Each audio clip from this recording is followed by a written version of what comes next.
Okay, Jim, tell me what's happened this week. You're asking for it, Doc. I've been really packed up this week. Everywhere I turn, someone's hair is on fire.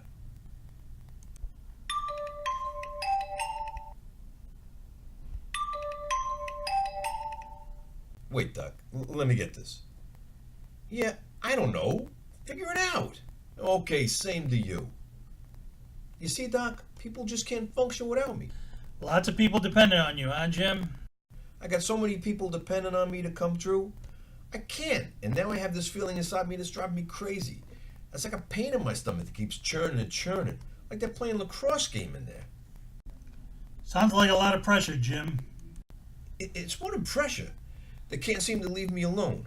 By the way, let me play this song someone sent me. I keep having to go to the bathroom. It's crazy. You know, you're really breathing pretty badly right now. Have you noticed? Eh, it's been that way. Don't know why. Where the hell is that song? You're gonna love it, Doc. Jim, it sounds like you're getting a lot of anxiety from a lot of different people.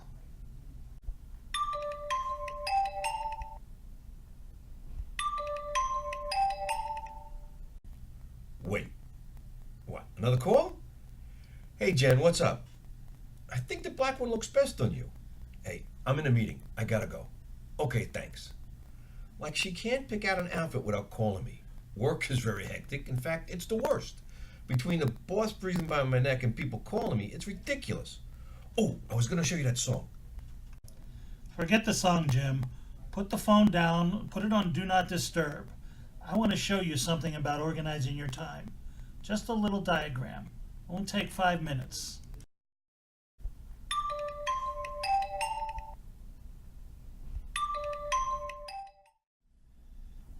Dwight D. Eisenhower gave us a simple way to look at time that has been used over and over in business management and leadership classes to make better managers and better leaders. Stephen Covey used it in his book, The 7 Habits of Highly Effective People. I want to explain it to you, however, this time as a mental health concept. But I will still call it the time management matrix. I want you to start by breaking time into 2 dimensions, urgent and important time. If we do that, you will see that we end up with a 4-cell matrix.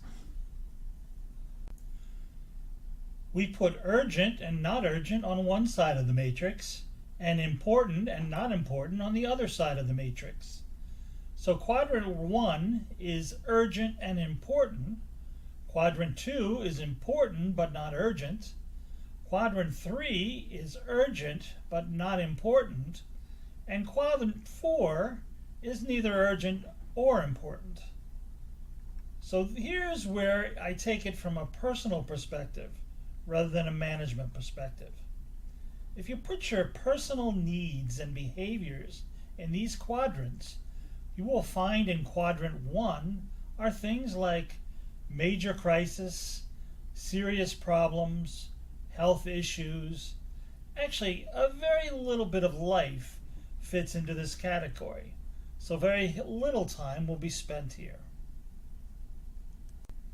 In quadrant 2, we have relationships, opportunities, education, recreation, altruistic acts, mental health, and exercise. The things that, when it really comes down to it, are the most important part of your life. On your deathbed, these are the things you regret not doing enough of. In quadrant 3, we have most phone calls, ball games on TV, texting, most interruptions, most meetings, and emails. I mean, a ball game on TV, if you don't watch it now, you'll have to watch it later, and watching a thing after the fact is not as much fun. A phone call always steps up urgency, but it's not going to be something that you miss years from now.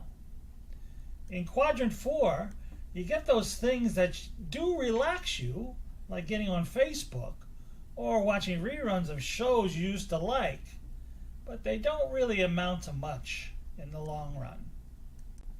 The way you should live your life is paying attention to things in quadrant 1 first. That should take very little time.